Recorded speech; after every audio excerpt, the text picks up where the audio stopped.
Hello and welcome to another episode of Pigskin Talk. I am your host, Collin Zink, with my co-host, Casey Cox. This episode of Pigskin Talk is in honor of my grandmother who passed away a few days ago. So, yeah. And, you know, I loved her very much, and this is a good way to honor her and for me to cope with it. I'm not a really much big crier or anything. And I figured, talking about football, continuing the show this week will help me along with that. And also, Casey Sorry, Cox is a good. Yeah, I was going to say thanks. sorry for your loss there, brother. Didn't realize that had happened to you. So Yeah, I prayers are didn't with you. post. I didn't post anything on Facebook about it because you would probably be like, "Yeah, let's cancel the show," and I'm like, "No, let's do it this week anyway," because football helps with it. Anyways, so we got a good. I got a good show for you this week. Have more talking about how the Eagles lost their undefeated win streak, and so the 1972 Dolphins have a sigh of relief after that. The Buccaneers won in Munich, Germany. That was the first NFL game in Germany, and I had another one here. Um, let's see. Oh, the Vikings and Bills. That was a fun game to watch. So that's what we're going to talk about for the NFL part. And for college football, we're going to go over the college football playoff standings and the Bedlam game coming up this weekend. So let's get right down to it. I figured you'd want to dig into Bedlam, so that's why I put that in the description. I knew that was going to be a subject we would touch on. So yeah, that's going to be funny. So let's start off with some breaking news I saw just earlier when I was making the show. I was scrolling through Facebook and I saw that the Eagles have picked up Ndamukong Suh and Linval Joseph on their defensive line this week. Actually, today, they build up their defense. So the Eagles are just showing that this loss isn't gonna bring us down. We're gonna bring guys, big guys on our defensive line to wreak havoc. And Ndamukong Suh, I think, in my opinion, is like Aaron he's like Aaron Donald, but he's like one tier lower than him. He's like the miniature version of Aaron Donald, if you will. So, I mean, I was actually going to ask you, bringing that up. I was actually going to ask you, and I'm glad you did go into that because that was something in the back of my mind I kind of wanted to touch on. And Ndamukong Suh has been in this league for about as long, if not longer, than Tom freaking Brady. Okay, he's been here for a while. The Eagles went, okay, we lost, so now we've got to do something, right? Our defense was whack. We lost to the freaking the Commanders. My bad. And that's our first loss. We can't let that type of loss happen again. But I think it's maybe a little bit reactionary too quick because they went after, it seems like, names more than necessarily talent. Because in the past 3, 4, 5 seasons, Ndamukong Suh has not been the Ndamukong Suh of his rookie year or even his 3rd, 4th, 5th year in the league. No. So is it more just a name grab to go, ooh, we got somebody big, or was that more of a talent grab? In my mind, I think it's more of a name grab than a talent grab. Yeah, because I haven't heard Ndamukong Suh's name in a while. I mean, last time I heard his name, exactly. I think he was playing with the Bucks. The last time I've actually heard his name. Yeah. Yeah, he was with the Bucks, and that's who they signed him from was the Bucks. But you hadn't even heard him on the Bucks really in the last year and a half or two, for season-wise. I mean, seasons. Yeah. So and I think he's a declining star that they could pick up for cheap, so they did. Yeah. And I don't think the Eagles' defense was a problem. It was their offense. They couldn't hold on to the ball. I mean, they had several turnovers. Hurts threw 2 interception. Hurts threw 1 interception. They fumbled the ball. One of them was a missed face mask call, and and there was another fumble where late in the game, Hurts threw that deep ball, and the receiver caught it. And I thought, okay, well, this game's over. He just caught a deep bomb and everything. Then the receiver got back up and started running again. He got hit, and the ball was fumbled. And so, turnovers killed the Eagles in that game. You got to hold on to the ball, especially when your undefeated season is on the line. Yeah, absolutely. Absolutely. I agree with that. But on the defensive side, they didn't do too bad against the pass game as much as they did against the run game. And when you bring a name like Ndamukong Suh into your defensive line, you're doing that for one reason and one reason only, and that's to clog up a running lane and be able to stop the run game. Speaking of stopping running games, they're going to have to find a way to I think they found a way to try to stop Tony Pollard, because I was watching the Packers and Cowboys highlights earlier, and Pollard had a good day on the ground for Dallas. He had a couple of big holes that opened up, and so not just Tony Pollard, but for Ezekiel Elliott. But if he comes back and he plays.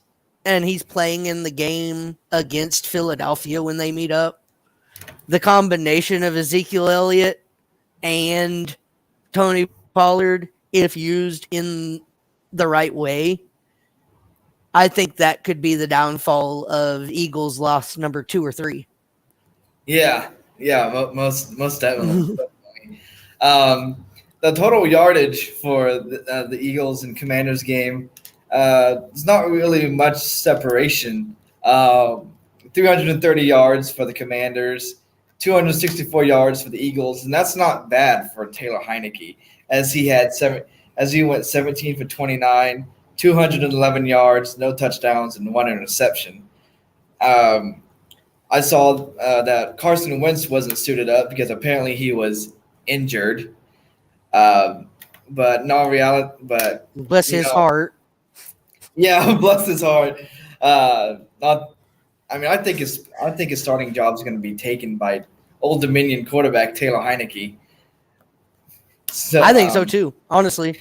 Yeah, I would keep Heineke. You would almost be stupid to go back to Wentz. You would be stupid to go back to Wentz at this point. Heineke just led you down the field to a victory against an undefeated team and ruined their undefeated season. How do you put that man back on the bench?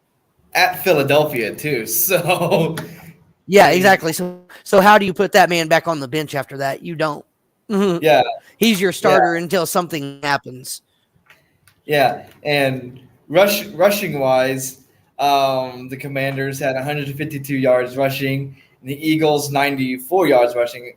The Commanders defense did pretty well containing Jalen Hurts. They forced quite a few 3-and-outs.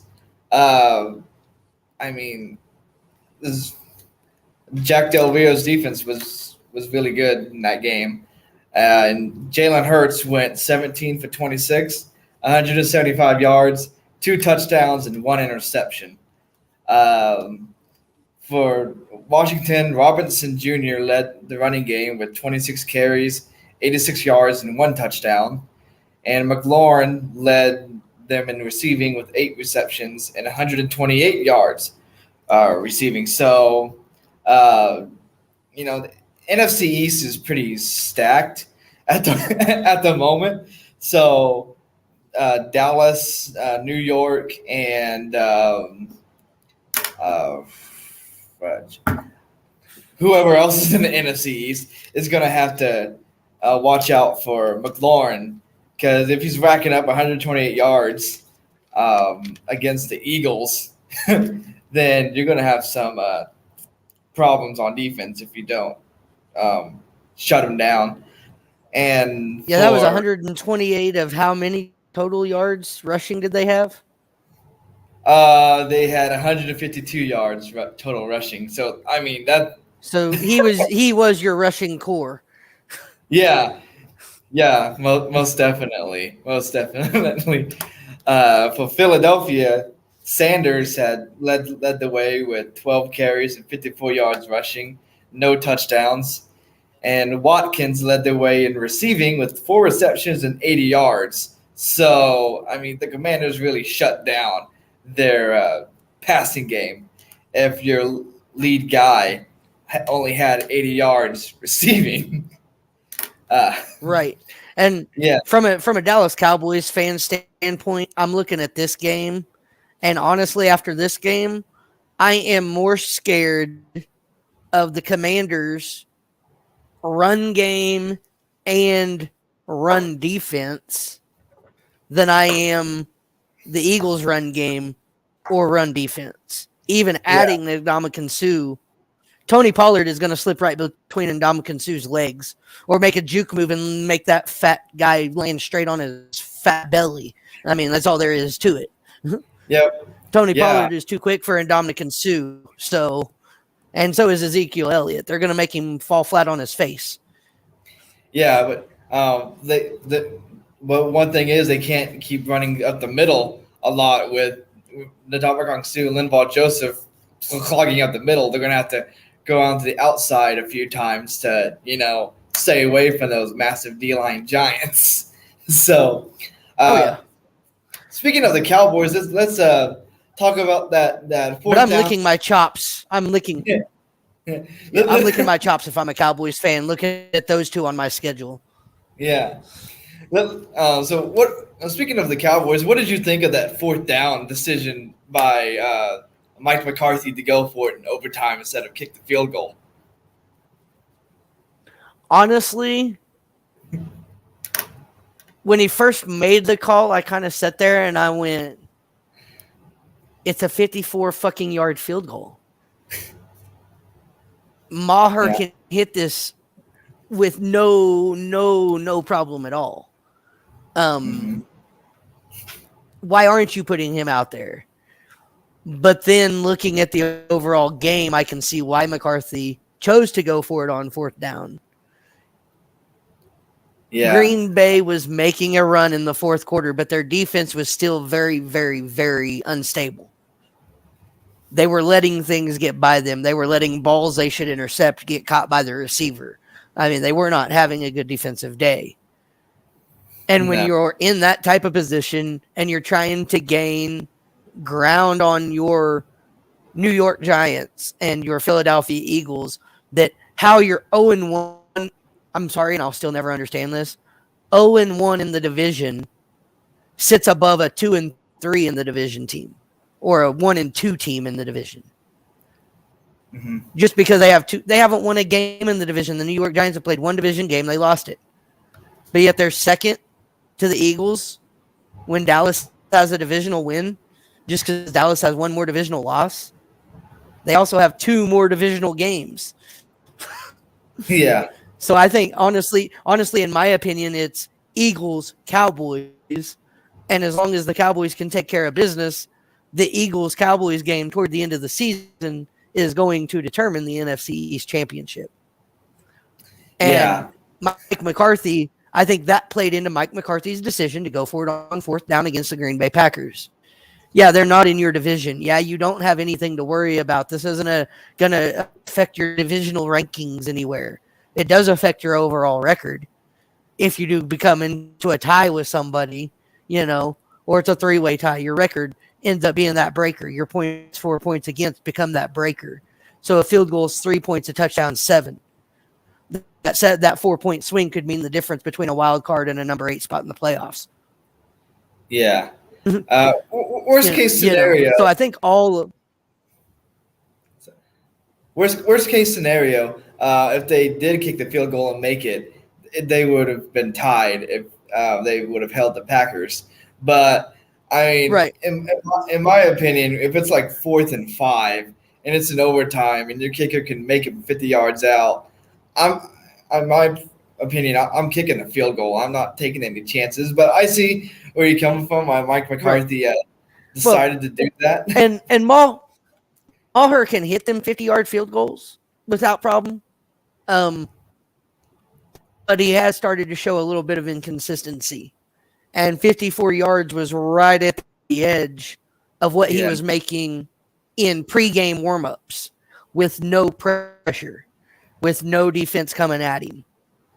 Yeah. So I think that also played into the decision. You were barely making them from 55, 56 in pregame with no pressure from the special teams or defense at all. We're going to put you out there with the game on the line and hope you can make it with the defense. Mike McCarthy was probably thinking, honestly, Dak Prescott, I didn't like the way Dak Prescott jumped and tried to throw that ball. Yeah. When he did. I think instead of jumping and trying to throw that ball, I think if he keeps running and he spins off that defender and he gets that first down or gets damn close where they have to measure. Yeah. Him jumping and trying to make that pass, that's where he messed up. Yeah. That's because you've also got to Mike McCarthy also had to think about, okay, the Packers have been pretty good in years past, whether this year or not is a different story, at blocking field goals. What happens if the Packers block that field goal and recover it at the 40-yard line? Yeah. They're already basically in field goal position. Like they got to run one play, get 10 yards, they're in field goal position, and they're going to win it anyway. So you either miss it and you give them the ball just shy of the 50. You go to kick it and it gets blocked and it ends up on their side of the 50 where they need it to be in order for them to possibly score easier. Or you go for that first down and possibly score the touchdown, and your defense. And they showed it. Their defense can stop Green Bay from getting in the end zone and scoring a touchdown in overtime. Green Bay would have been third, fourth down going for it to tie the game had that went any other way. So when you look at scenarios and how your team has played through the season to this point, I think your better chance was 4th down and 3, go for it.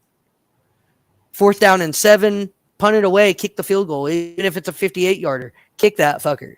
But at 4th and 3, 4th and 4, 4th and 5, even kind of, Dallas has converted those. Yeah. So, I mean, props to Green Bay. They've won their first game since they beat the Patriots in over a month. Right. Rodgers finally got his receivers to catch stuff. I was going to say, Rodgers and Green Bay decided to have a good day on the right day. Yeah. Finally. For them. For them, it was the right day. For me, it was not the right day. Fuck Green Bay. Green Bay can kiss my ass. I hate Green Bay. Yeah, you're probably thinking, oh, this is Green Bay. They're on a 5-game losing streak. And I think we're going to blow them out at Lambeau. And that's what I kind of thought as well. But, I mean, as I was watching the highlights, Dallas was down Green Bay was down 14? And then they come back. Yeah, they were down 28-14. Yeah. Okay, yeah. And here's the other thing. Like if you're a football fan, an NFL fan, okay, Dallas Cowboy fans at first might have went, we lost against Green Bay, and they're bummed about it. But then as a Cowboys fan, you've got to look at the one statistic that really matters. The statistic they popped up, Dallas Cowboys 195-0 when leading by 14 going into the fourth quarter. Now they're 195-1. They're 195-1 now after leading by 14 points. Show me another NFL team that's got a 195-1 record when leading by 14. Yeah, wow. I did not. Wow, that's impressive. Yeah, they had been undefeated when leading by 14 up until that game. Show me another team that's got 195 wins and 1 loss when leading by 14, because I can name several that have 2 or 3 in the last year or two where they've led by 14 or even 21 and blown a lead and lost it. Yeah. I mean, hell, San Francisco did it in the Super Bowl. Yeah, the Falcons did it in the Super Bowl against the Patriots a few years ago. I mean, yeah, exactly. I mean, and that's the thing. Like, even in the 20 years of Tom Brady era, I don't think the Patriots went 195-1 when leading by 14 going into the fourth quarter. No. Um, so So yeah, so that's an amazing stat. If you're a Cowboys, you're going, we're the only team that can say we've only been beat once when leading by 14. yeah. There's Um, 31 other teams in the NFL, and they can't even hardly come close to that. So, yeah, was it disappointing? Yes, but I still look at, guess what? We're 195-1 by leading by 14. So guess what that tells me? If that scenario happens again 100 times, we don't lose. yeah. I I think it's gonna be the Cowboys and the Giants fighting it out. No, Cowboys and the Eagles fighting it out for the NFC East division title. Because yeah, the Commanders beat the Eagles, but the Commanders still have a lot of work to do. Oh yeah, they do. And Dallas. I mean, Dallas is one of the more dominant teams in NFC East. I mean, Jerry Jones is going to do all he can to keep the Cowboys America's team.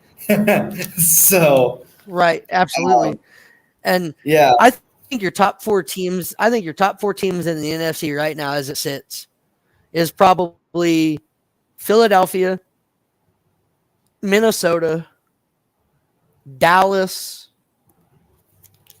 and then you throw in the fourth team. There's a number of them there that could be arguably the fourth best team in the NFC. But I think your top two are easily the NFC North and the NFC East. speaking of top teams in the NFC,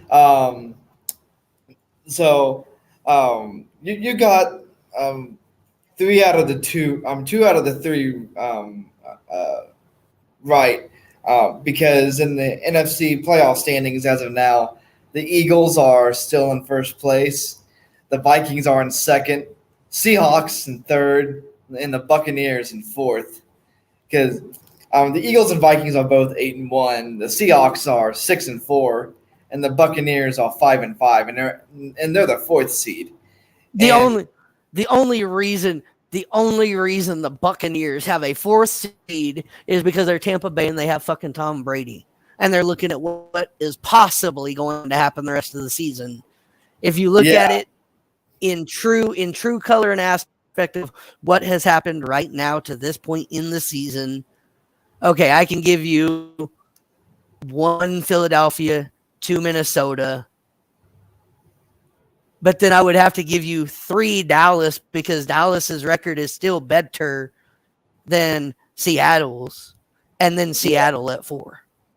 and get this, Dallas. Tampa Bay on the outside in looking at 5. Yeah, and speaking of Dallas, they are, according to the NFL.com website, they've dropped the one spot and they're now at the 6th seed with the 6-3 record, and the Giants went up to the 5th seed with the 7-2 record. So even though Dallas beat the Packers, though Dallas lost to the Packers, they lost. Yeah, So this honestly, this year for the NFL, this part of the season is making no sense to me at all. I mean, yeah, okay, I understand. The Giants are 7-2, but look at who they've played. They have not played but one divisional matchup, and they lost it. Yeah. Every other team in their division has played at least 2, if not 3 divisional matchups. The Giants are midway through their season and have only played 1. They have the weakest schedule in the NFL. How do you put them in the top 5, let alone the top 10? Just because they're 7-2. They have not went through the likes. Well, I mean, I guess they did. They lost. I think it was to the Eagles was the one they lost. But they haven't went through the Cowboys. They haven't went through Washington. Those are 2 teams there that can easily compete with and beat the Giants. Because the Giants don't have but 2 or 3 pieces that actually mean anything worth talent. And you're right. I still think the Giants could beat the Commanders later on, but oh yeah, they could. Yeah. I mean, because the Giants, but they're 7-2 because they have a weak schedule. Oh yeah, yeah. Like the Eagles, for example. People have been saying they were undefeated because they had a weak schedule.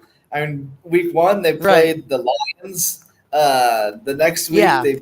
they beat the Commanders. Uh, I mean, Yeah. yeah, And it showed their road to it showed their road to 8-1. I mean, they didn't even beat Dak Prescott. They beat Cooper Rush. yeah, And they barely did that. They barely did that. yeah. Like, I mean, I yeah, the Eagles are a. I have questions about the Eagles still halfway through the season, but at least yeah, they've played some divisional matchups. Like when you're looking at the Giants, that's like saying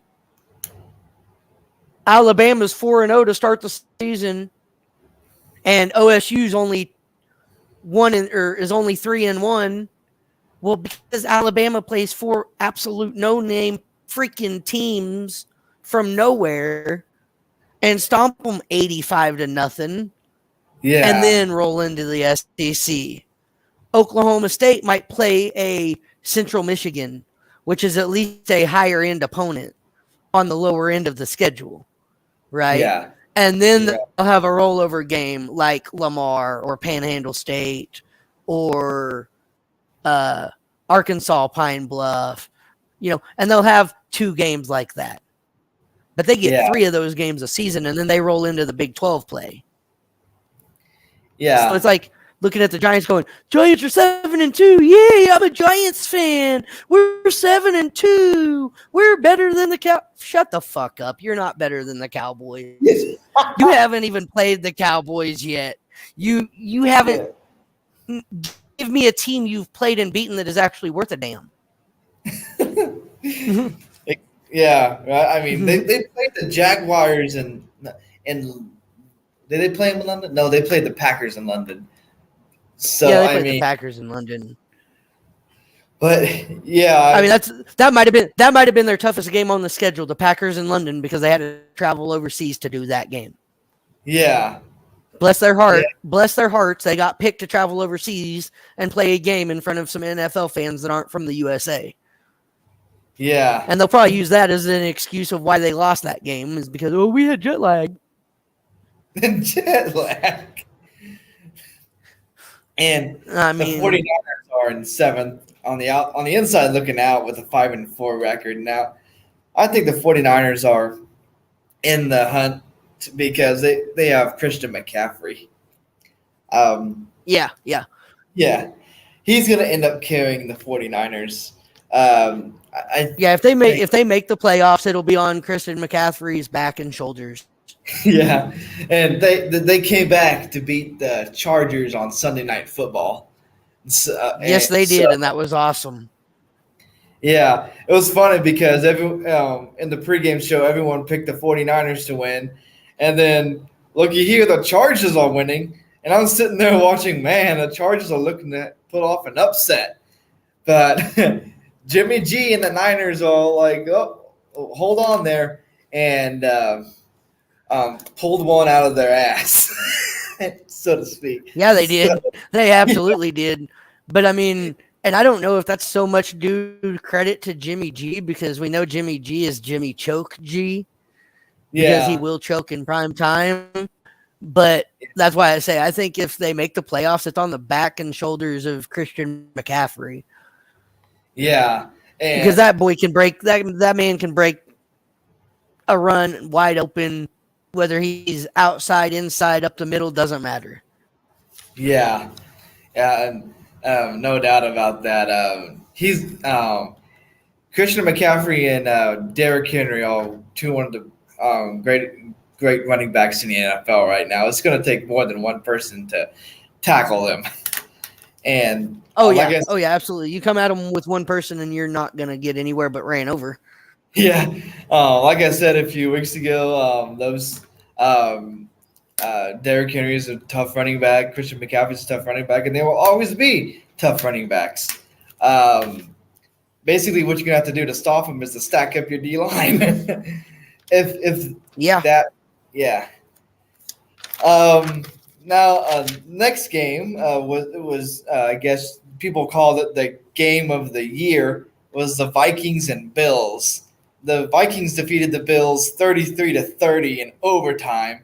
And by the looks of things, there was no defense whatsoever because the Yeah, total there yardage. wasn't. I watched that game. Yeah, That was totally just which offense is going to blow by the other defense the most. yeah, and I watched those highlights too. And the Bills had 486 yards of total offense, and the Vikings had 481. That's a 5 yard difference in the 400 range. I mean, uh, Yeah, that's over 900 yards or over 800 yards of 865 yards of rushing or of offense. That's freaking ridiculous for the NFL for total combined yardage. yeah, And it kind of reminds me of that when Oklahoma played Texas Tech a few years ago, where it wouldn't be no defense, just a full on shootout, where it was with that was like 63-56. yeah, that's what that game kind of reminded me of, where Baker Mayfield and Patrick Mahomes would just exchange deep bombs. Yeah. And here's one thing I got to say though. If you're an AFC fan and you do not like the Bills, you better watch out because Josh Allen in that game, I got to watch 90% of that game. For some reason, don't ask me why in New Mexico on the channels for NFL, the Vikings and Bills come up because we're nowhere near Minnesota. We're nowhere near Buffalo. Like, we're in If the anything, Southwest. if anything, The the Raiders. Dallas game made sense. Yeah, Yeah, right. The Raiders made sense. We got to see the Raiders game too, which we'll get to that later. But the Raiders made sense. The Chiefs kind of made sense. The Denver Broncos absolutely made sense because we're literally like 8 hours, 6 hours from Denver. Like we're not that far away. We're just south of the Colorado border by about an hour and a half or two. So that made sense. When I got to see the Broncos, that kind of made sense. I saw they were on. Then the Cowboys made sense because they're Dallas. The only game that I saw that really didn't make sense early in the morning anyway was Vikings Bills. I was like, why am I seeing this game? This is going to be a fun game. It's a primetime game, cool, whatever. But why am I seeing it when there's other football on more locally that could be showed? yeah, But Josh Allen was scary. Josh Allen did not look like he had an elbow injury that he was nursing. He was still zipping that ball like Josh Allen zips that ball. yeah. So Uh, if you watch the AFC and you root against the Bills or the Bills, you are on the Bills' schedule coming up, do not take for granted this supposed elbow injury UCL that Josh Allen is nursing. Because if he's nursing it, it damn sure didn't look like it in that game. He was making dead accurate throws. He was bombing them down the field. Like he didn't look like he was trying to save his elbow for nothing. no. And that's scary. If he's got an elbow injury and is still as accurate as he's ever been, that's scary for the AFC. Yeah. It's yeah. It's gonna be the Bills and Chiefs in the top two in the AFC, I think. If Yep, that, I absolutely agree. yeah, or the Dolphins. The Dolphins could put up a fight with the Chiefs because they have pretty good weapons too. I think Tyreek Hill leads the league in receiving yards, and Jalen Yes, he Waddle. absolutely does. And who would have ever thought Tyreek Hill leads in reception yards when he went to the freaking Miami Dolphins? I figured that Right? was the killer of it. I figured that was the killer of his career, and his career was done for Yeah, going to Miami. And yeah, he's still an all-star. yeah. That game against the Ravens, like in week 2, where the Ravens didn't even cover the guy. I mean, made a statement for Miami and the Dolphins with Hill. I don't know why the Chiefs didn't want to resign him. I think it was dumb that the Chiefs didn't do that, but Miami's all like, "Thank you, Kansas City. We'll take Tyreek Hill and we'll dominate part of the and we'll dominate the AFC." Well, Hey, just real quick, I wonder how many blowjobs the coach of the Dolphins gave to Andy Reid to get Tyreek Hill. I mean, There had the to there had to be a lot of front office blowjobs being given for that deal to happen like it did. You're getting rid of your best player other than Patrick Mahomes and maybe one other guy on the team that's a running back that is pretty good. Like you're getting rid of your second or third player for almost nothing. It seems like they gave him away more than they traded him away. Yeah, when you look at what they got in return for him, it doesn't seem like they got the fair end of the shake.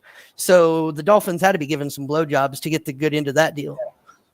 Now that you bring up the Dolphins head coach, he kind of reminds me of that nerdy kid from Little Giants that was trying to make up plays. He does, doesn't he? Yes. He absolutely does. Yes.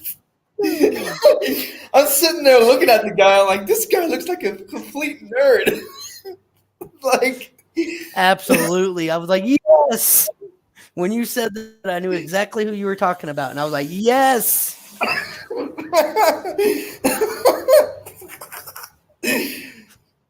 But yeah, that was great. And apparently the guy's doing a great job with Miami because not only does Hill lead the league in receiving yards, but Jalen Waddle is like close behind and like in fourth place. So as long as Tua doesn't get injured again and stays healthy, the Dolphins could make a good run in the playoffs. Absolutely, I agree. With their kind of talent, they could be AFC Championship material, either against the Chiefs or the Bills.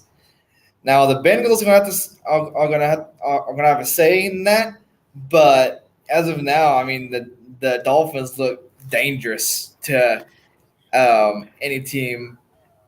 The Dolphins, I think Bills. Go ahead. I was going to say, I think if the Dolphins make the AFC Championship, they're almost hoping for Kansas City rather than Buffalo. Because honestly, if I'm looking at talent levels, yeah, Patrick Mahomes is good, and he's a damn good quarterback. But this year, Josh Allen and his offense scare me more than Patrick Mahomes and his. Oh, most definitely. I mean, Tyreek Hill going up against the Chiefs in the AFC Championship game, or in the playoffs alone, that's gonna be that's gonna be a one to watch, especially if it's at Arrowhead because Tyreek Hill would be playing against his former team, and then the Chiefs would have a taste of their own medicine of the monster they created. Absolutely. Not only that, but they have Jalen Waddle as well. So the Dolphins are looking like the new version of the Chiefs, or the old version of the Chiefs, I should say, because the Chiefs are not as great as they were when they had Tyreek Hill. Granted that the Chiefs still have Travis Kelce, but if the Dolphins have the fastest receiver in the NFL, so they have a advantage over them. So, and for the Vikings, against the Bills, Kirk Cousins went 30 for 50, 357 yards, 1 touchdown, and 2 interceptions. Now, Josh Allen went 29 for 43, 330 yards, 1 touchdown, and 2 interceptions. I mean, I'm looking at this and I'm like, where's the defense? I mean, like, you're playing in Buffalo. Buffalo's defense didn't show up. Minnesota's defense didn't show up. Uh, I mean, Buffalo has one of Yeah, the I don't know. When you bring that up, yeah. defensively, I don't know. Defensively, I don't know who I'd want to face if I was Miami. If I'd rather face the Bills' defense or the Chiefs' defense. But if I was going, who do I think I have a better chance against defensively? I'm probably hoping for the Bills. But if I'm Really? asking whose offense do I think I can shut down, if I'm asking whose offense do I think I can shut down with my defense, I think then I'm going after the Chiefs. And I'm wanting it to be the Chiefs. I would because think if we saw clearly the Bills have no defense. yeah. So if you want a defensive matchup where defense is going to win it for you, you'll want to play the Bills because you know the Bills don't have a defense, or at least they don't look like they do. Whereas Patrick Mahomes and the Chiefs, the only thing that's kept them in a lot of their games is their defense. And and Justin Jefferson from Minnesota, I mean, it was almost like a one-man show because he had 10 receptions for 193 yards and 1 touchdown. Yeah. Yeah. Jefferson was all over that field. It was crazy. He lined up, I think, in every position, every receiver position he could have lined up in. Yeah. And I think that's 10 less receptions than the NFL record in a single game. Because I think the NFL record for catches in a single game is 21 catches. So, yeah. And Justin Jefferson had that insane one-handed grab where when Kirk Cousins threw that ball, Jefferson went up to grab it with one hand, and there was a Bills corner right there. The corner had his hands on the ball, and Jefferson's hand is like this, and somehow he manages to pull it out of the guy's hand and maintain possession as he hits the ground. I mean, yeah, absolutely. That's an Odell Beckham 2.0 catch right there. Even Odell Beckham, even Odell Beckham made a tweet about it, about that catch. He said, "Good Lord," because I mean, yeah, that's some insane ball control right there. Right. Yeah, I didn't think Kirk Cousins was this good, but with Kevin O'Connell as the head coach for the Vikings, he's looking insanely good, especially with their seventh win in a row. I mean, yeah. Did you see the thing on Facebook that was a post? I want to say it might have been the Kansas City game, but it might have been the 49ers. I want to say it was a team with red jerseys. That's why I say that. So it could have been the freaking Buccaneers too. I don't know. But one of their players was like on the sideline making a catch, and like he had jumped to make the catch, and his body was like out of bounds, and one of his feet was up in the air out of bounds, and he had brought his left foot across his body while his right foot and his body were still in the air, and brought his left foot down in bounds and ended up catching the ball. Like he totally contorted his body in a way you wouldn't think possible. And like his left foot was down in bounds, his right foot was up in the air, and he was going for the ball. And like he was all twisted and concocted. He ended up, I guess, coming down with the catch. And they were like, we've never seen a catch like this before on the sidelines. Like he literally 1 foot down in bounds, 1 foot up in the air as he was falling to the ground out of bounds. Like if he would have landed any other way, it would have been an incomplete pass. Wow, I did not see that, but man. So there's been a few crazy catches. I don't know if it was this last weekend or if it's something that happened. I mean, hell, it could have been something that happened years ago that they were showing to kind of talk about that Jefferson ordeal too. But I just saw the meme and I went, what the hell? And I looked at it and I grabbed the picture and I zoomed in and like, there's no way he's like a contortionist or something, because there's no way his body should have been twisted the way it was and his foot the way it was when it landed in bounds for that to be complete. Yeah. I'll have to look at that later. But yeah, that sounds impressive. And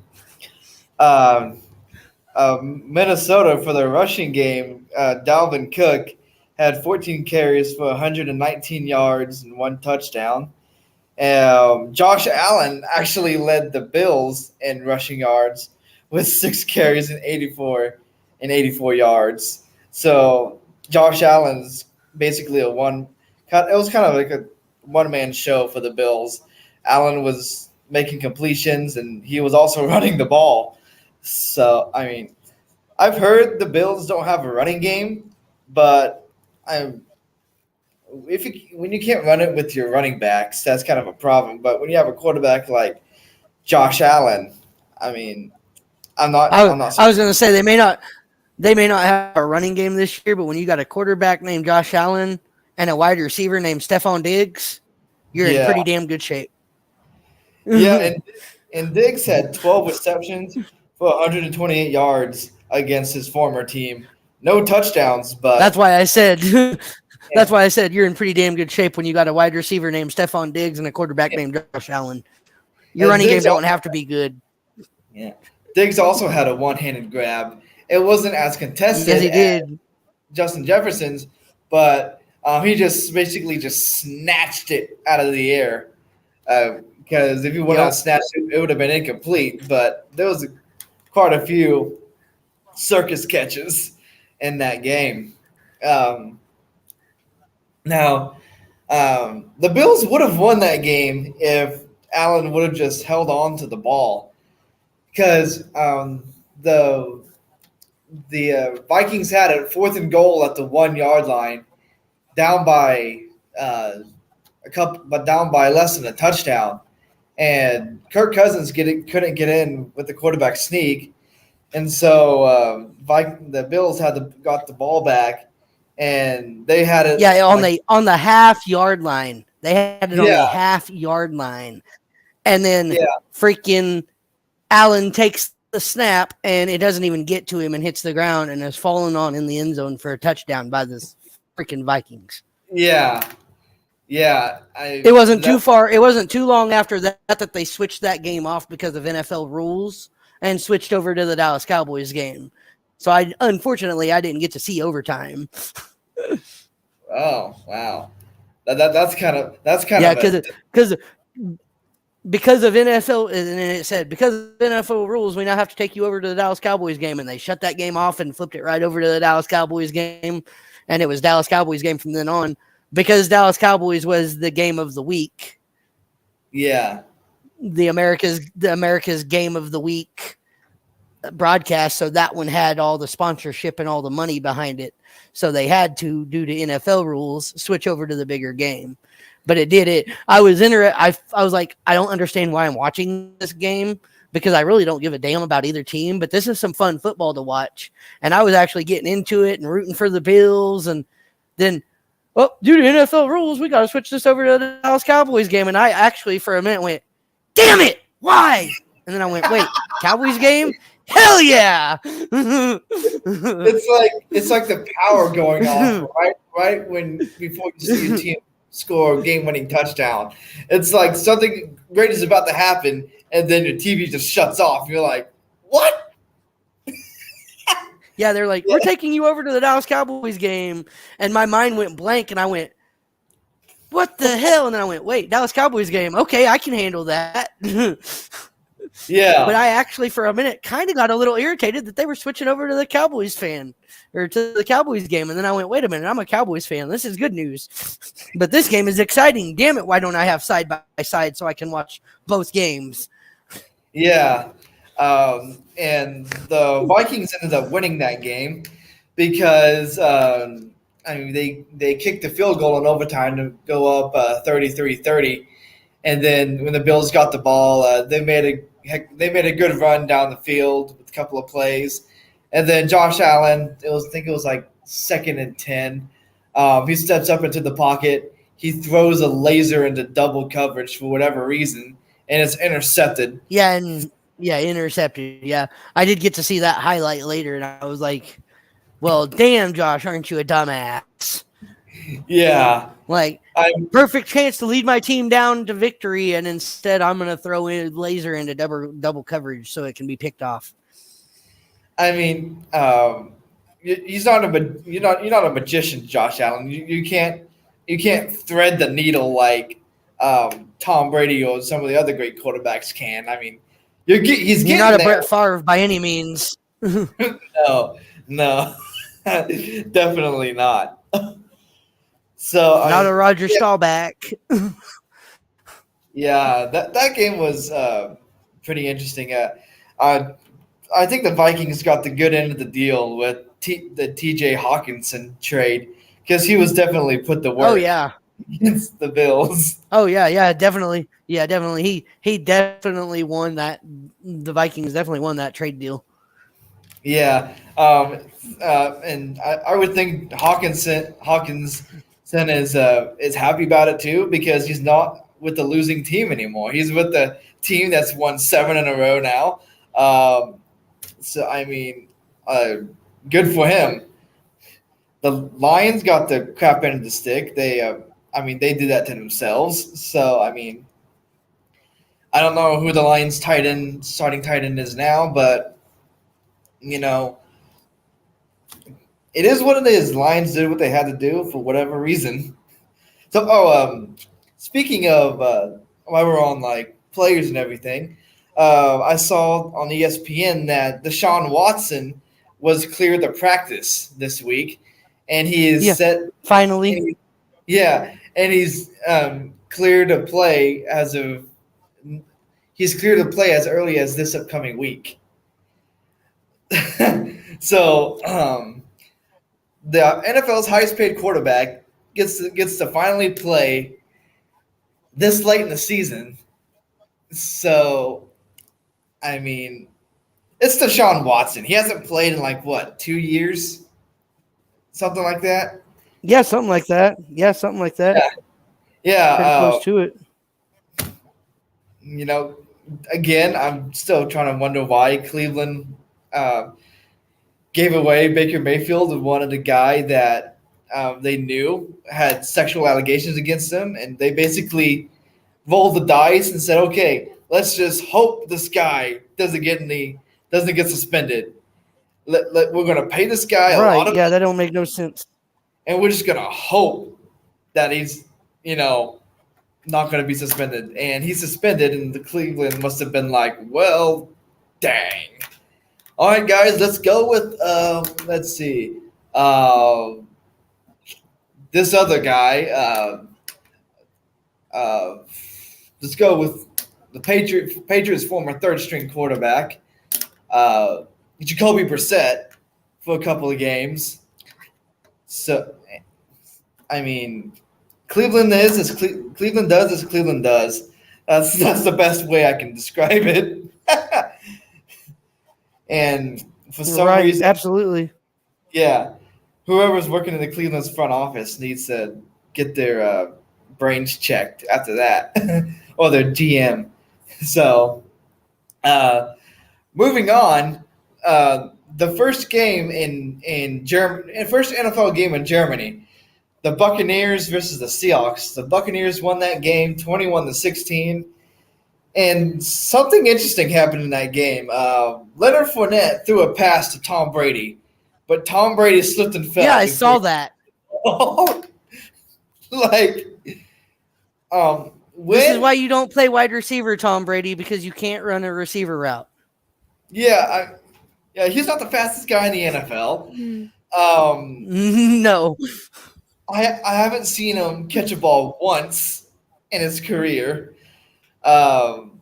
Last time I remember him trying to catch a ball was in the Super Bowl against the Eagles, and that didn't go so well.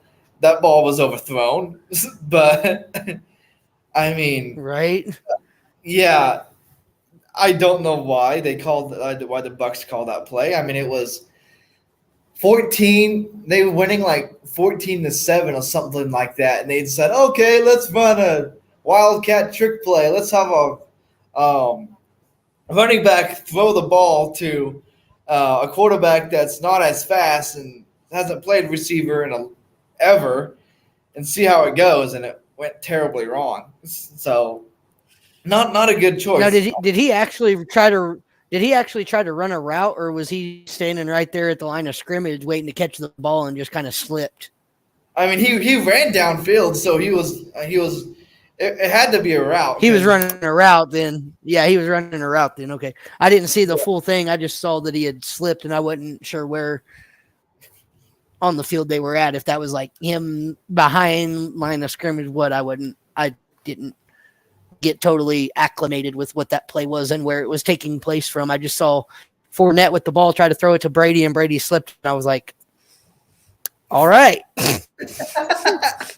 This guy's been a quarterback for 20 years. Now we're gonna put him at wide receiver.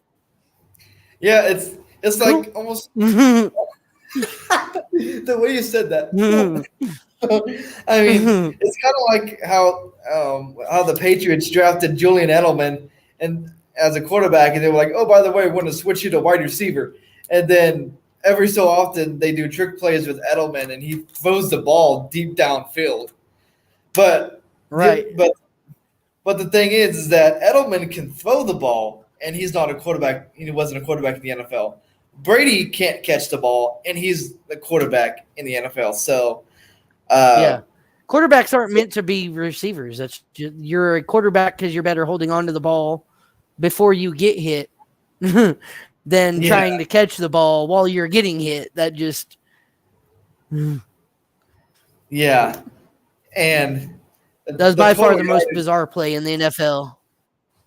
Yeah, by far. But besides, the only other bizarre play would have to be the Colts 4th down play against the Patriots a couple years ago, where they shifted the entire line to the right side of the field, and there was only the center and the punter behind under center, and the Patriots had like 3 guys around the center. And when the Colts snapped that ball, the punter tried to run it, but he got nowhere because there was 3 guys on one. And yeah, that was. You remember that? That one was bizarre too. Yeah. Yes, I do, and that was probably the most bizarre play in NFL up until the Bucs tried to throw the ball to Tom Brady.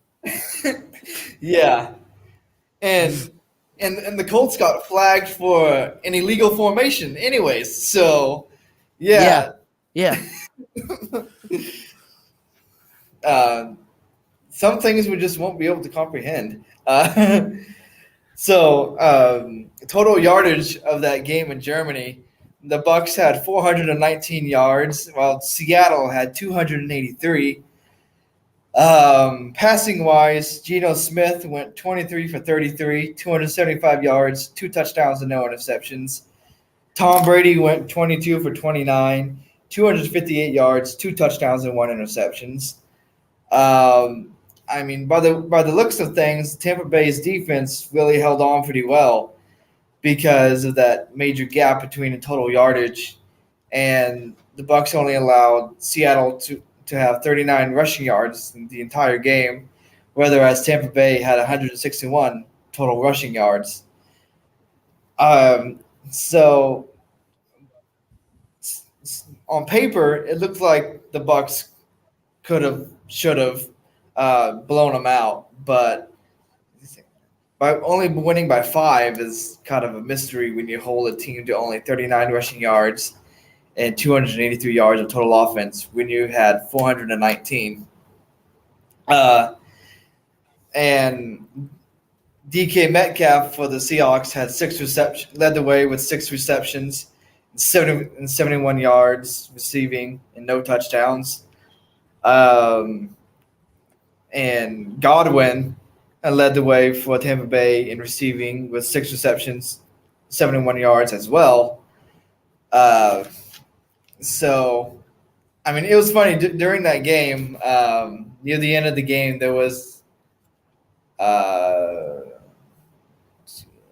okay.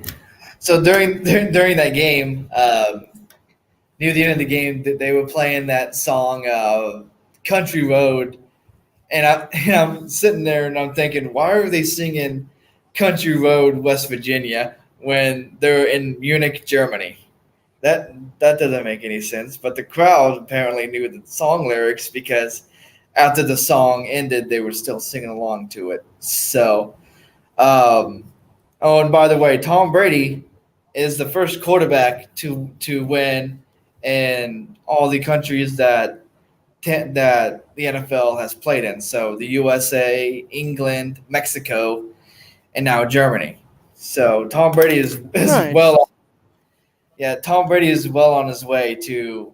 I mean, he's already there, but he's continuing to cement his legacy um, for the Hall of Fame.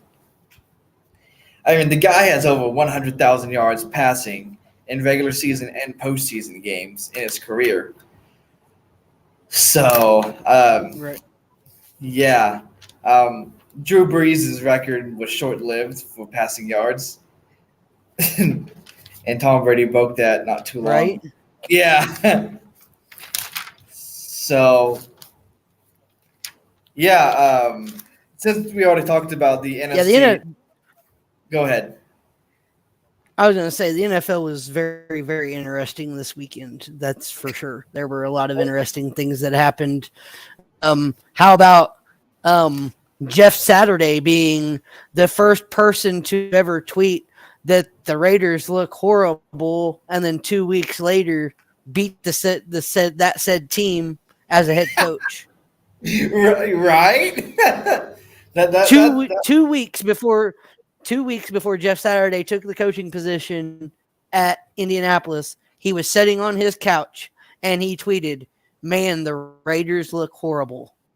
And then 2 weeks later, he was the coach against the Raiders and beat the Raiders. First coach in NFL history to tweet something like that or say something like that from their couch and then be the head coach and beat them 2 weeks later.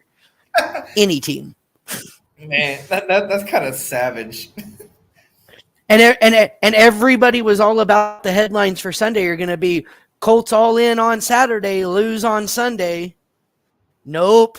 Colts all in on Saturday, beat the hell out of Josh McDaniels on Sunday. Yeah.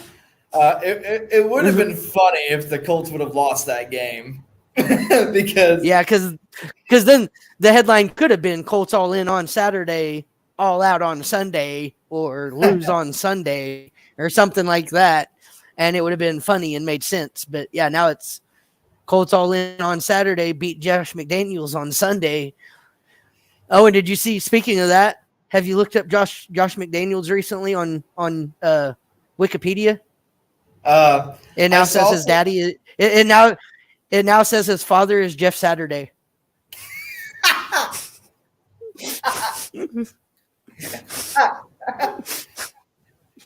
No, I didn't see that, but I thought you would like that one. Yeah. It was a joke, but I thought you'd like that one. Yeah, but I did see that when I was scrolling through Facebook the other day that apparently the Raiders are too poor to buy out Josh McDaniels, and how that if they would have fired him because of the poor season the Raiders are having, they wouldn't have enough money to pay him off. That's something I saw. And so I read the article, right.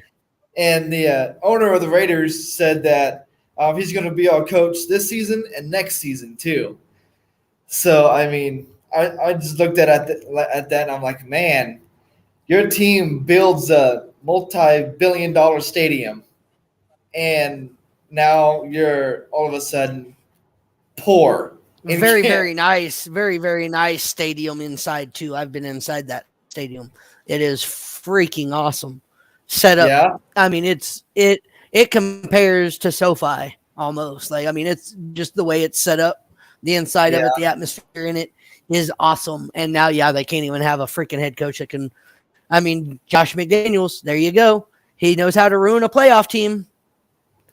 Yeah, I mean, he's a good offensive coordinator. That he proved that with the Patriots, but I mean, just because you're a good offensive coordinator doesn't mean you're going to That be was a all good. he did, though. Yeah, That was the yeah. only thing he was good at. He needed to go back to being an offensive coordinator. I mean, it was the same thing with the Patriots defensive coordinator. God, his name slipped my mind. But when he went to go be the head coach at the Lions, that was a Yeah. that was an experiment gone wrong. And now he's back with the Patriots, but he's not the defensive coordinator. I think he's helping. I think he's help calling plays on offense, but yeah, a couple experiments going wrong. The Raiders are one of them, but maybe next season Josh McDaniels will be better. If not, then well, bye bye. But Right, absolutely. yeah, but for the AFC, the playoff standings kind of changed a little bit. Um, the Chiefs are now sitting at the 1 seed at a 7-2 record. The Dolphins and Chiefs. Dolphins at the 2 seed with a 7-3 record. The Titans, the 3rd seed, 6-3. Ravens, 4th seed, 6-3. The Jets remain at the 5th seed because they were on a bye week. The Bills dropped down to the 6th. This is shocking actually. The fact that the Bills dropped from the 1st seed down to the 6th seed in a week span is that is shocking. I mean, yes, they're 6-3, but they were 6-2, and they were number one in the AFC last week. So Right. yeah, I that's mind blowing right there. And then the Patriots moved up into the last spot in the AFC, the 7th seed, with a 5-4 record. So as of this moment, if the playoffs would have started today, all 4 AFC East teams would would have been in the playoffs. But Right. there's still a lot more weeks to go. So I mean, the way it looks right now, the Dolphins went up from the 6th seed to the second seed. It's going to be it looks like right now it's going to be the Chiefs and Dolphins battling out for home field advantage. Now, that's not to say the Bills are going to make another run for it because they definitely do Boy, have imagine that. Yeah. Imagine the Dolphins with home field advantage in the playoffs. My gosh. Playoffs? Did somebody say playoffs? I just want to win a freaking game. Yeah. Yeah. Like 3 years ago, we'd be talking about the Miami Dolphins and how they were close to going 0 for 16 again. Now we're talking about playoffs. Yeah. Yeah. Apparently, they got the money to pay Tyreek Hill. So, I mean, yeah, props to them. They got the little Giants guy at head coach. So, yeah. Right? Yeah, there you go. But, It's working for them. Yeah. Right? I mean, it's working for them. So, I guess whatever Yeah. floats their Miami boat, huh? Yeah. Whatever floats their boat and whatever keeps their fans drunk and happy. Evidently. Yeah. 3 years ago, the only thing that would have kept them drunk and happy was free beer at the football games. Right? Oh, did you see the kind of beer they were handing out at the Bucks and Seahawks game in Germany? No, I did not. About like that high. They had like tall beer cups. I mean, they had tall boys. Oh, wow, they had the beer steins, huh? Yeah. I mean, Yeah, they had them big old beer stein beer mugs. Yep. yeah. See, this is the only thing I did not like about, and what I do not like most of the time about the NFL doing games across seas or doing them in a different country. Because the NFL wants to do them in a different country, I understand, to get the game in front of fans that don't always get to see our games. But okay, if you're going to do that, why take away your USA fans from being able to watch that. When you do that on the NFL Network, on NFL Plus, basically a pay-per-view subscription style channel service, whatever you want to call it, you don't get the views that you could get if you would.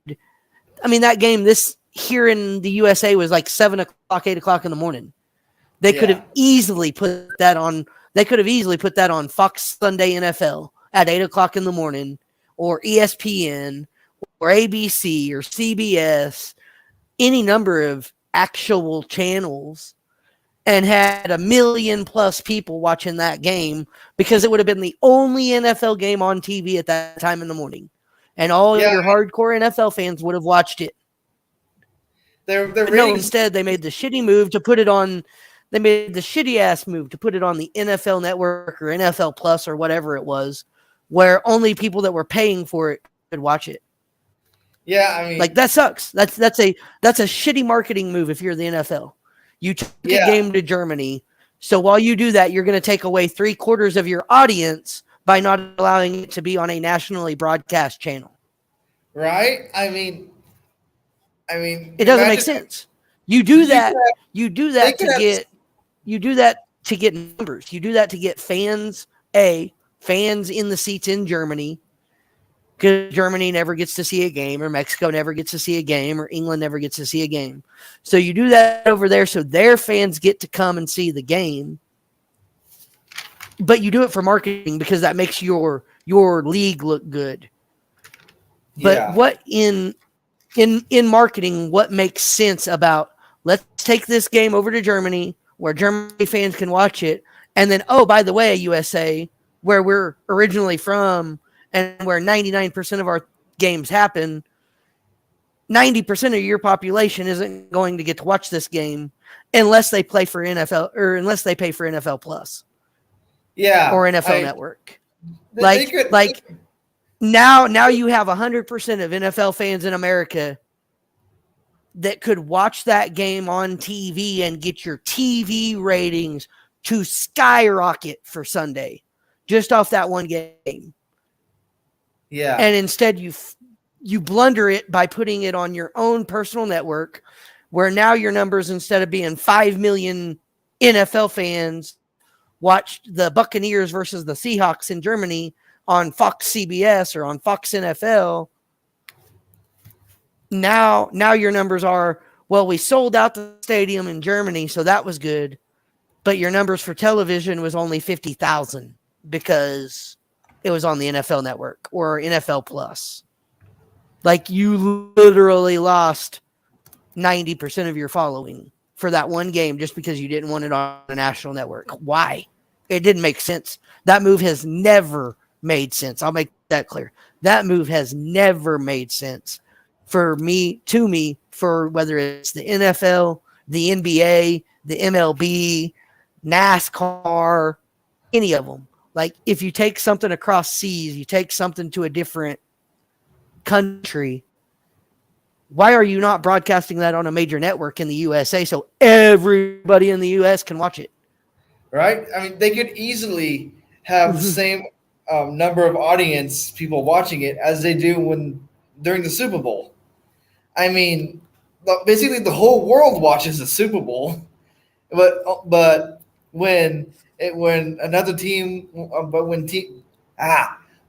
teams go and play in different countries, it's all of a sudden, oh, never mind. No, you got to have this network in order to watch it. I mean, or this pay-per-view channel, or it's always something with the NFL when it comes to that game. They market it totally wrong. Wrong. You could have, like, literally, you tout that you're the highest watched league of sports in the United States. So you take a game to Germany or to Mexico or to England to play, and instead of having that on a national network where you could go, see, this proves it. 5 million people watched us on Fox Sports. Yeah. No, instead you go, well, we had 100,000 that watched it on NFL Plus or NFL Network. I would rather have 5 million than 100,000 in viewership. That makes your league look better. And that brings you more sponsorship money. Right? I mean, I'll be So happy if they totally blundered it. I mean, heck, we'd be happy if we had 1 million people watching Pigskin Talk right now. I mean, that'd be great. I Right. wouldn't. Yeah. Right? Get to sharing Yeah. that shit on Facebook. It might happen. Yeah. Slowly but surely, I mean, it'll happen. I have just not understood why they blunder that every year after year after year. They do it the same damn way. It's like they don't learn. Yeah, and one more thing for the NFL this show tonight. The Titans, the 6-3 Titans at this 4-6 Packers playing at Lambeau Field. I got 7 your Titans. Yeah, I was going to say Titans 7. If you're still in here, I see you put 100, 100, 100 because you're agreeing. I'm going to tell you right now, your Titans better pull this one out. Yeah. F them Packers. The Titans better go in there and F up Tom Brady and the Packers. Aaron Rodgers and the Packers. Yeah, the wannabe Tom Brady. Yeah. And the Packers, like, they need it. They need to, for Dallas Cowboys' sakes, for Dallas Cowboys fans, you need to go in there and F up the Packers. The quarterback that everyone says is the GOAT, and yet, he's won 1 Super Bowl. I mean, Tom Brady out here. You understand? 7. And he's broken every passing record there is. So everybody get ready for another laugh. Get ready for another laugh coming in. You realize why they call Aaron Rodgers the GOAT, right? Why? I mean, have you looked at him? Have you looked at him? Have you seen him lately? He looks like a fucking goat. He looks like a damn Billy Goat. Right? They're not calling him the GOAT because he's greatest of all time. Only Aaron Rodgers believes that. They're calling him GOAT because they're saying, "Hey, dude, you look like a Billy Goat."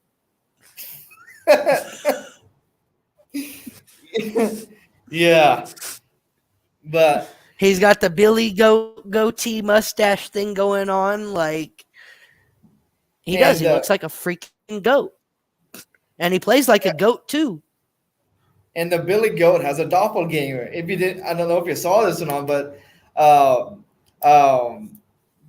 Aaron Rodgers has a doppelganger named Fred from like Germany or something. The NFL said something about this. Yeah.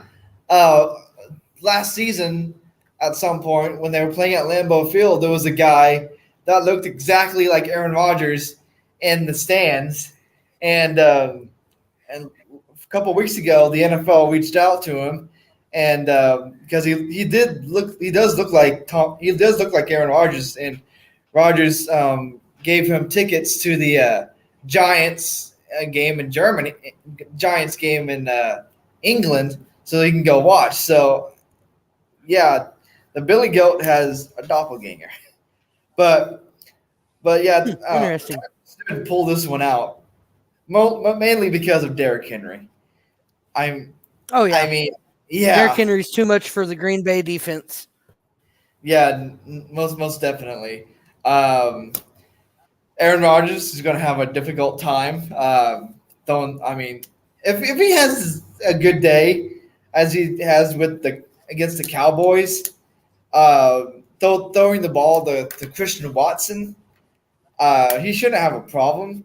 But he's going to have to talk to his team and say, "Hey guys, plug up the middle of the line, and don't let him have so many yards on first down." Because Derrick Henry is Marshawn Lynch 2.0. I mean, the only difference is I think. Yeah, absolutely. Yeah. The only difference is I think Tennessee is smarter enough to run the ball at the 1 yard line than to throw it. Right. I would hope anyway. Yeah, because Seattle completely blew that one in the Super Bowl. So, yeah.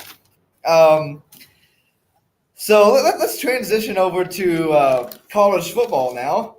So the college football top 25 rankings. So Georgia remains at number 1, Ohio State number 2, Michigan number 3, and get this, TCU, a team out of the Big 12, still undefeated, is at the 4th spot. There's and the first two teams out are Tennessee and LSU, and Bama is at number 8. So there's I don't. yeah, all I college don't. football. There's no way in hell can you tell me in any way, shape, or form, even as dominant as TCU has been, that TCU is above the freaking Volunteers when the Volunteers' only loss is to Georgia. Yeah, TCU has not even played a team near Georgia's abilities this season. How right. can you put TCU number 4 and you're literally at this point, the college football playoff committee is telling me that they are absolutely willing to punish the Volunteers for one loss to a damn good national contender in Georgia. Yeah, While they're not willing to look at the poor strength of schedule of TCU and say, do you really deserve to be up here? Because honestly, LSU, I will argue, has a tougher schedule than TCU. So they should be up there. Most It should definitely. literally go, it should most definitely, and I think most of college football will agree with this, is it should most definitely go Michigan 3, Tennessee 4, LSU 5, TCU 6. Yeah. With good argument. Yes, TCU is undefeated, but you have to look at strength of schedule. Their out of conference schedule was a joke. I mean, isn't everyone's out of conference schedule?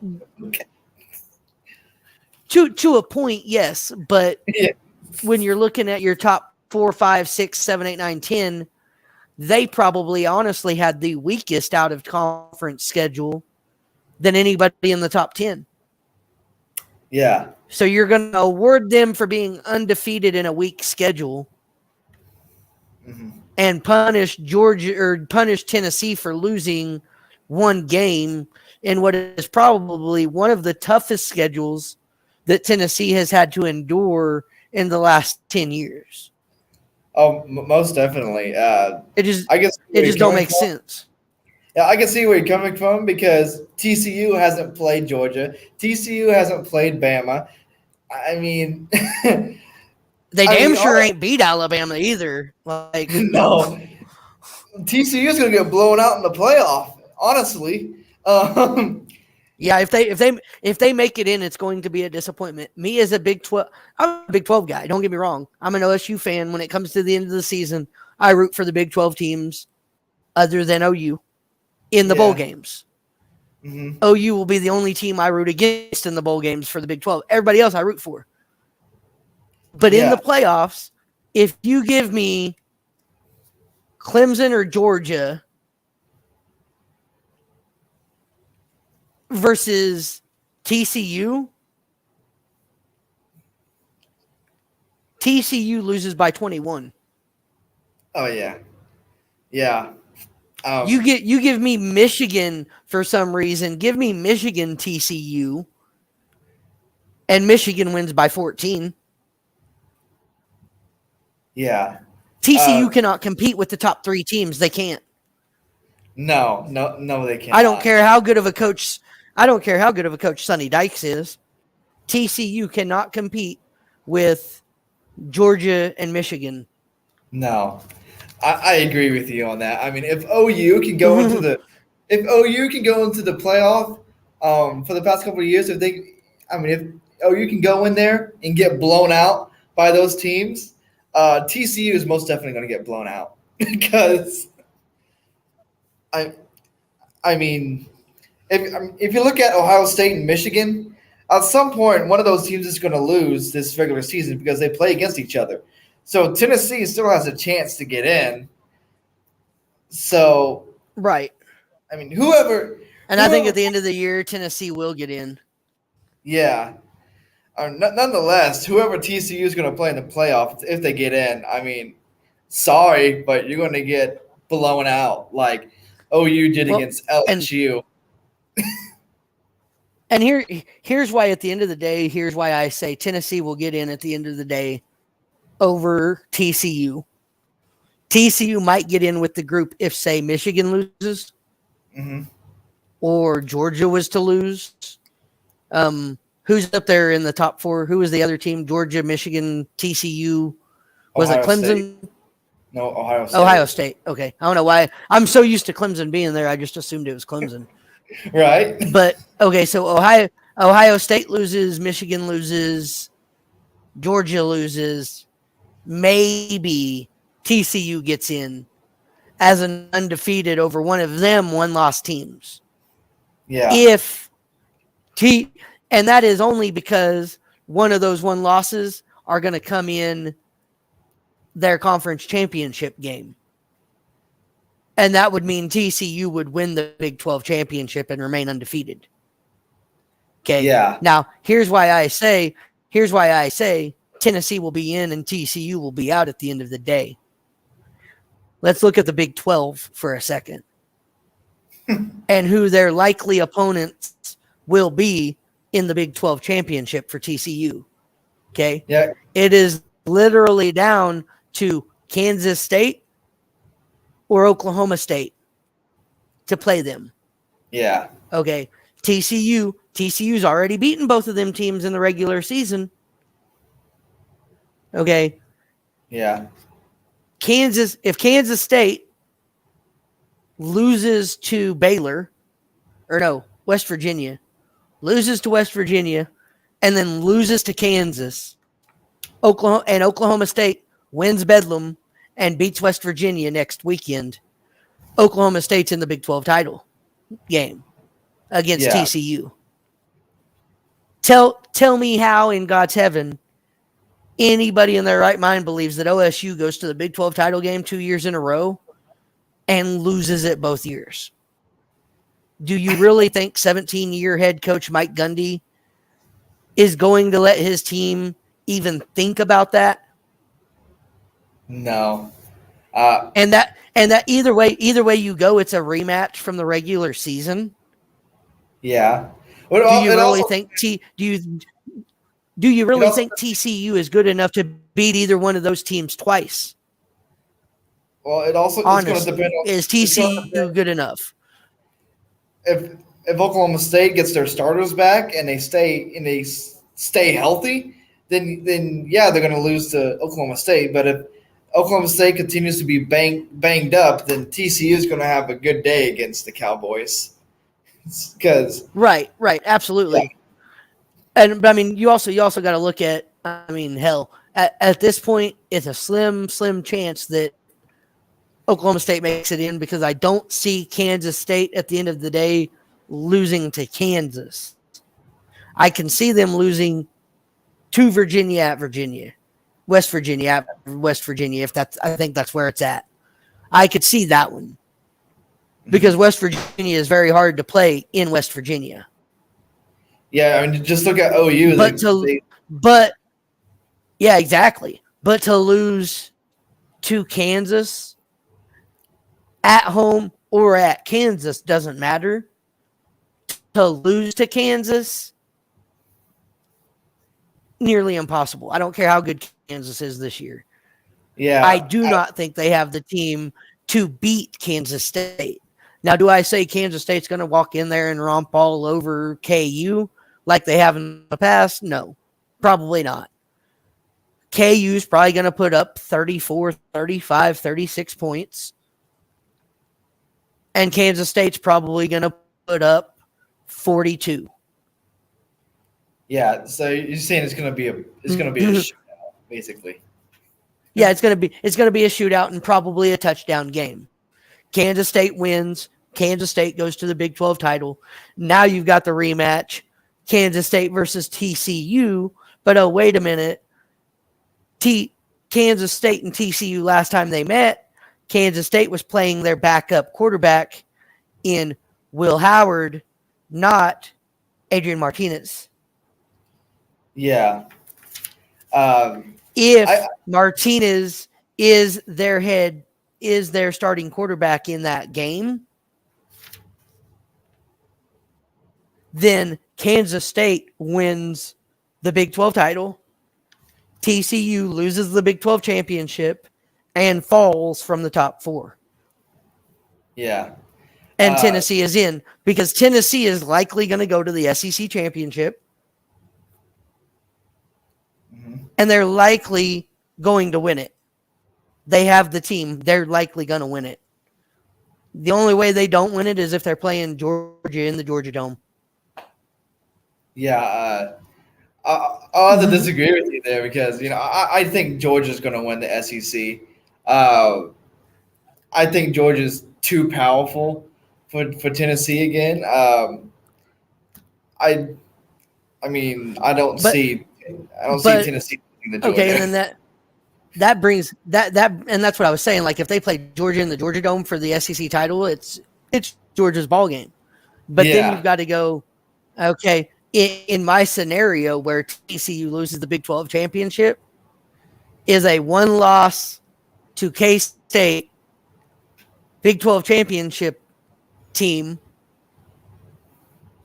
TCU being 1 loss to K-State in the Big 12 championship. Is that team better than even a 2-loss Tennessee who lost to Georgia twice? Yeah. If Tennessee can keep that game within 7. Now, if that game is a repeat of the regular season matchup and it's a 14-point win, then by far TCU drops out, Tennessee drops out, and LSU moves in. Yeah. Bama's not getting in. I don't care. Bama fans need to shut up. Bama is not getting in this year. Get it out of your heads that there's still a shot. Certain teams could lose and we could still. No, your fucking season's over. Shut up. You're not going to the playoffs for the first time since the playoffs have been him. Just admit it. Your team sucked this year and you're not going to the playoffs. Right. Nick Saban needs to finally retire. He needs to go, I bow out peacefully while I'm still ahead and let somebody else come in and take the reins of that team. Because Alabama is now officially in its downfall. It has reached the peak of the mountain with Nick Saban that it's going to reach. And now it's headed down that peak. The only way to get back to the top of that peak is to replace Nick Saban. Yeah, I don't think Nick Saban. He's been there too long. I don't think he's going to retire. No, he'll die. He will die the head coach of Alabama. Oh yeah, and most likely, hell, their basketball coach that they had for like 30 years either died as the basketball coach or retired, but he was like 85 years old when he did it. Wow. And he had been a coach for like 30 years for Alabama. He's the longest tenured basketball coach in Alabama history. And I can't remember his name right now. But he was like, he coached for like 35 or 40 years, something like that, 25 to 30 years maybe, at Alabama as the basketball head coach. And he either passed away or retired, but he was like 83 or 85 or something like that when he finally did. Alabama is known for getting these coaches that come in and live long tenures within the Alabama coaching. So it would not be surprising to see Nick Saban at 85 years old, blind, deaf, and with a cane, walking onto the field to coach the Crimson, the Crimson Tide to another SEC championship. Because that's who Nick Saban is. Like a Bill Snyder situation, because Bill Snyder was like, Yes. Yes, absolutely a Bill Snyder situation. Yeah. Heck, even the Kansas State Stadium is named Bill Snyder Stadium, Family Stadium, or something like that. Yeah, yeah, Yeah. It's Bill Snyder Family Memorial Stadium Yeah, or something like he's that. been there for that long, So and you get a stadium named after yeah. you. Well, I mean, All right, he was the head coach of Kansas State for 30 years. yeah. All So right, let's move on to the highlight of our show, the Bedlam game. Now, this will be interesting. This will be a fun game to watch for a rivalry game. Oklahoma State's coming into this game, number 22 ranked in the nation, 7-3, 2-3 in conference play. Oklahoma is going into this game at an even 5-5 and 2-5 for conference play. And this game has a 7.5 point spread, with Oklahoma State having the plus 7.5 advantage. Points per game, Oklahoma State has 34.9, Oklahoma at 31.9. Points allowed, 30 points for Oklahoma State, 29 for Oklahoma. Um, Total yards on offense, the Cowboys 414 and in Oklahoma at 456. But the one thing that would separate this team would have to be how Oklahoma State beat teams that Oklahoma didn't beat. For example, the Cowboys beat Texas 41-34, and as OU got shut out by Texas 49-0. So, I mean,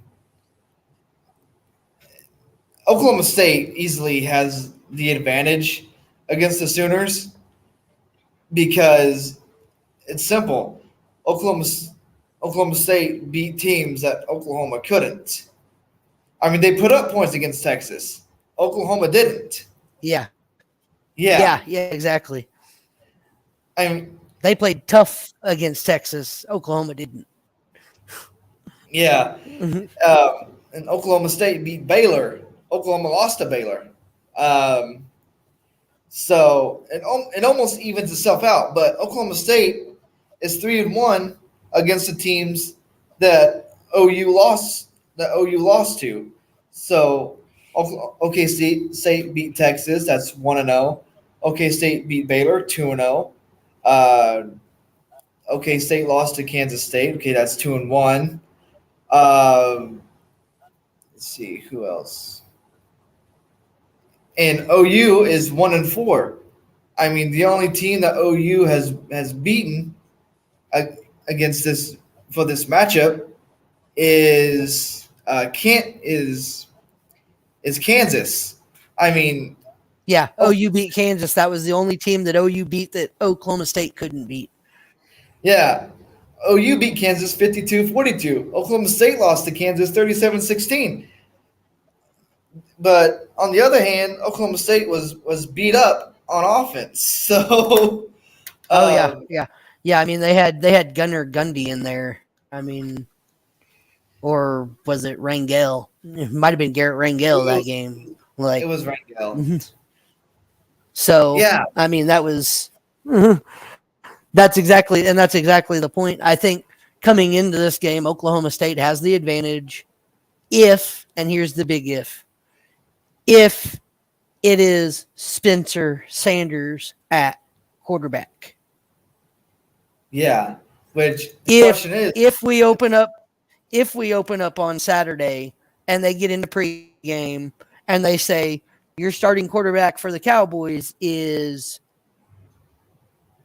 Rangel or Gunnar Gundy, all of a sudden advantage Sooners. exactly.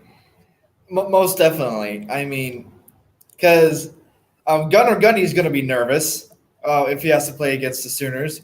Rangel is their backup, but not playing on the level as Spencer Sanders. So, I mean, the only hope the Cowboys would need to have is to have Spencer Sanders healthy. As Spencer Sanders plays in that game, they're going to have a decent chance, more than a decent chance.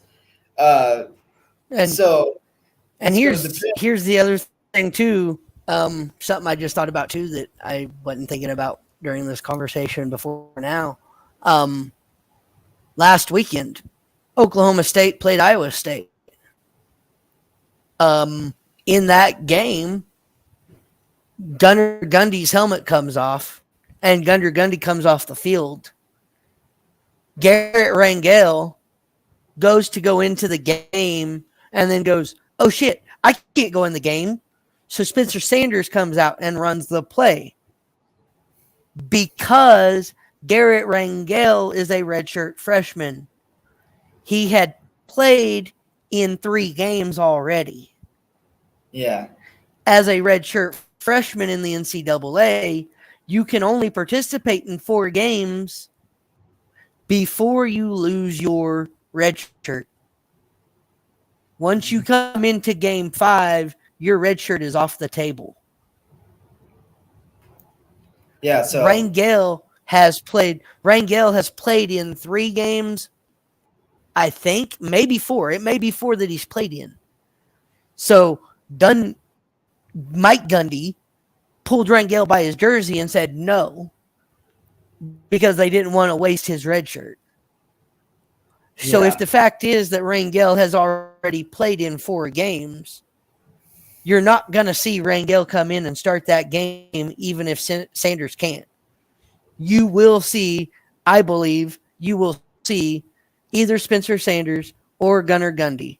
You will not see Garrett Rangel in that game because they want Rangel to hang on to his extra year of eligibility by being that red shirt. Yeah. And in that case, even if Spencer Sanders is a little shaken up, you still start him.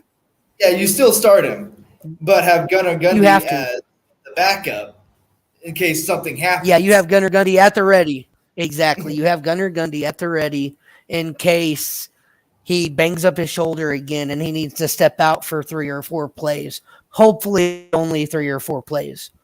Yeah. Because if Sanders starts that game and he comes in, he gets banged up and he has to leave for the remainder of the game, and the remainder of the game is before halftime, the Cowboys lose. If Gunnar Gundy has to play 2.5 to 3 quarters of football, the Cowboys lose. If Spencer Sanders can at least get 2 to 2.5 quarters in, meaning get through halftime and then maybe halfway through the 3rd quarter, and then has to turn it over to Gundy, I think the Cowboys can still compete and stay competitive. And at that point, it turns into who's going to have the ball last. Are the Sooners going to be able to make up the deficit? Because I'm thinking at this point, if Sanders is in for 3 quarters, Sooners are probably down 14 points going in, looking at the 4th quarter. Yeah. If Gunnar Gundy has to come in midway through the 3rd quarter and finish out the 3rd and finish out the 4th, it's going to become a race of clock versus can the Sooners score 14 points unanswered.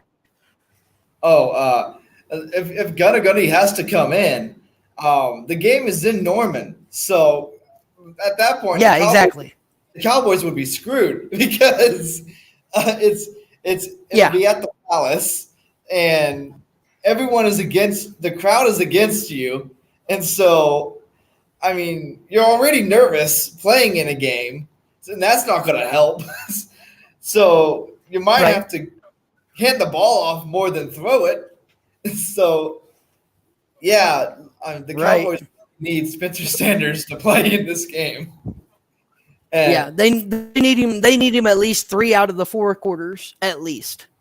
Yeah, I think I like Gunnar Gundy. I watched him play in Stillwater at Stillwater High School. I saw the things he can do as a quarterback. This kid just needs a little time.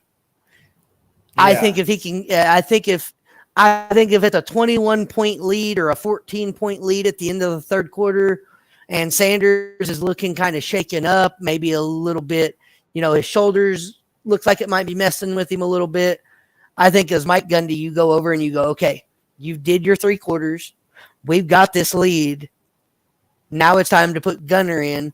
Let's see what he can do. If he can keep it even somewhat going and keep drives going down the field, you don't necessarily have to score points to beat the Sooners this year.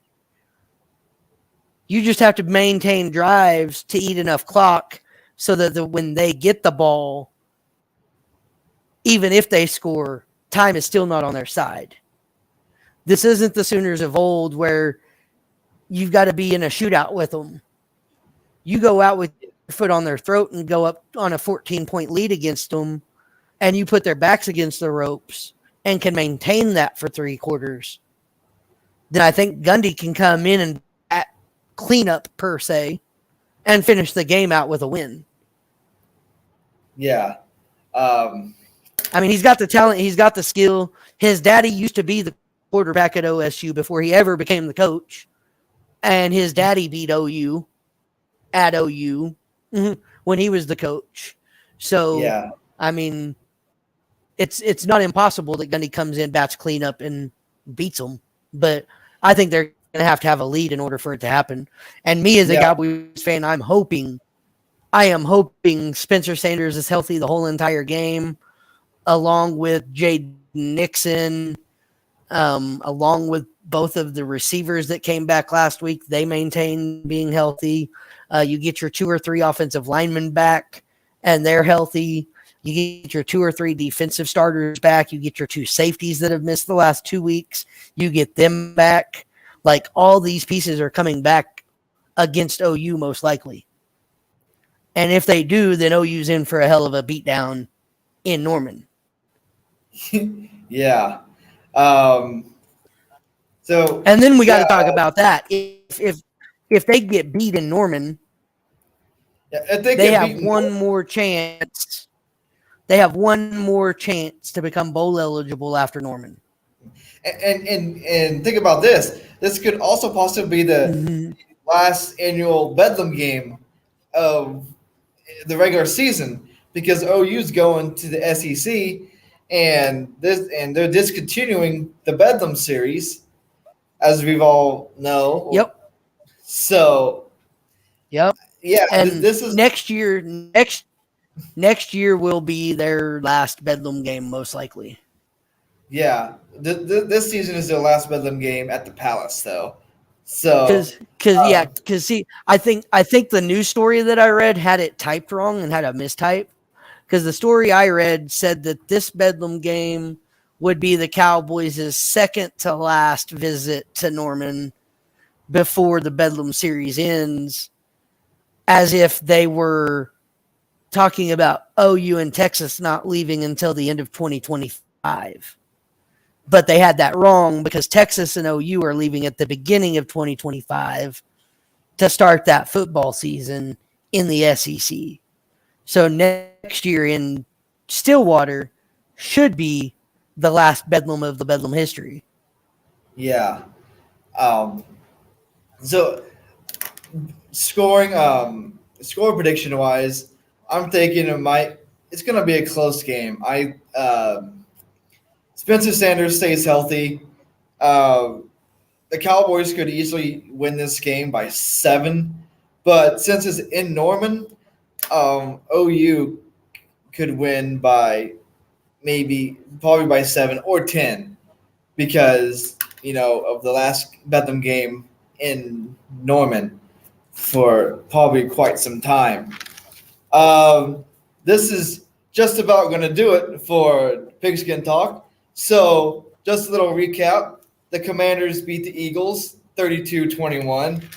The Vikings beat the Bills 33-30. Buccaneers beat the Seahawks in Germany 21-16. College football playoffs, Georgia number 1, Ohio State number 2, Michigan 3, TCU 4, and Bedlam's going to be a close one. And I got the Titans beating the Packers tonight by way of Derrick Henry. So I thank you guys for watching this show. Next week is Thanksgiving, so enjoy time with family, and we'll see you in about 2 weeks. So Thanks for watching. Remember, you don't just talk; your pigs can talk. Thanks a lot. Have a good night, Colin. Thank you guys for coming in and watching that show. I hope you guys enjoyed it. That was my buddy Collin, Zink, and Pigskin Talk on KHLC Internet Radio Network. You guys have a good night.